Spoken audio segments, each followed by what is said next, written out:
Over the weekend, international Nigerian news outlet Punch announced that Grenada struck a multi-million-dollar deal with Nigerian oil and gas company OceanGate Oil and Gas Engineering and Russian company Global Petroleum Group to launch one of the Caribbean's largest oil and gas ventures.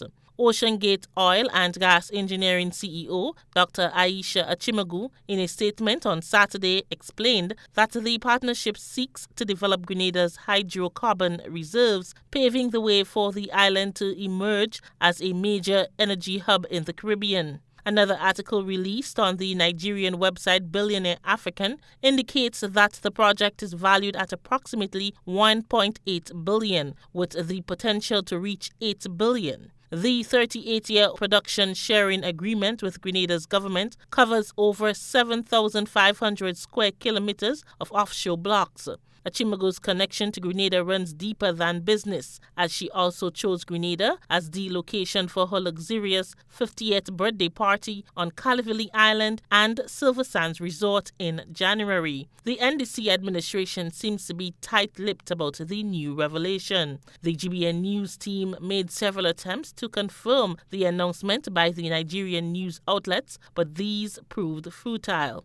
At his last press briefing on October 16th, Prime Minister Dickon Mitchell was questioned by the media on the oil and gas situation in Grenada's waters. So the oil and gas technical working group that has been appointed has been feverishly at work. As you'd appreciate, one of the challenges we faced was ensuring that we were satisfied that we had all of the documentation pertaining to this issue. And their work, therefore, has been ongoing. They have retained a legal consultant. They've required some... They've also retained some technical consultants, and we have sought in recent times to engage with GPG.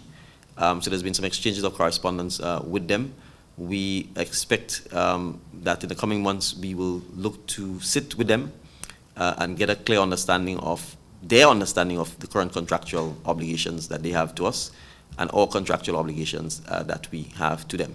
I want to point to that GPG would have been awarded certain blocks, but there are other blocks within our territorial space that we need to also look at. But in order to do so, we need to make sure that we put the right legislative policy and financial regulations in place so that Grenadians can benefit.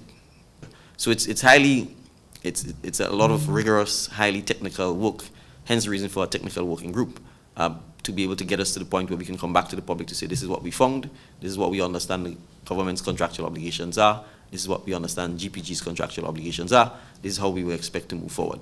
Or alternatively, if we can't move forward, then to be able to advise us that we can't move forward, and as a result, those are the steps we need to be able to take to address. So the work is ongoing. I would expect that we would probably have members of the technical working group come back to the media with a full briefing before the end of the year on the work it has done and the next steps in this process. The roots of Grenada's oil exploration began in March 2008 when the then ruling New National Party administration signed an initial production sharing agreement with Global Petroleum Group for offshore petroleum exploration, development and production, granting GPG exploratory rights over 11 offshore blocks. Ahead of the March 13, 2013 general election, former Prime Minister Dr. Keith Mitchell announced that the Russian-based Global Petroleum Group found oil and gas in Grenada's waters after they conducted the necessary exploration activities.